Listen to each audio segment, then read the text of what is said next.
5টা দিনের শুরু, যখন শহর সবেমাত্র চোখ খুলছে, আমি তখন ক্যাবে চেপে অফিসের পথে। এটাই আমার ডেলি হাসেল। আর তখনই এক অসাধারণ দৃশ্য দেখলাম। ছট পুজো শেষ করে সবাই আনন্দে বাড়ি ফিরছে। রাস্তায় যেন একটা আলাদাই ফেস্টিভ্যাল ভাইব। সেই সতেজতা, সেই খুশি। দিনের শুরুটা খুবই এনার্জাইজিং হলো। অফিসে পৌঁছালাম, তো ঘড়িতে তখন সকাল 8টা। গরম কফির কাপ হাতে একটুখানি রিচার্জ করে নিলাম নিজেকে।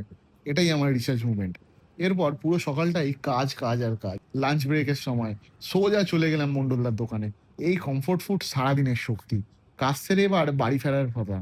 ক্যাবের আরাম ছেড়ে ভরসা আমার এই মেট্রো রেলের গতি। এটা একটা অন্যরকম কমিউট লাইফ। মেট্রো থেকে যখন নামলাম, সন্ধে তখন ঠিক 5টা 15। বাড়িটা বেশ অন্ধকার। আকাশটা কেমন যেন বদলে গেল। শীতের সফট এন্ট্রি পায়ে হয়েই গেল। আর আমার পাড়ার এই খুদেটাকে আদর করে আজকের দিনটা এইভাবেই শেষ করলাম। See you again tomorrow.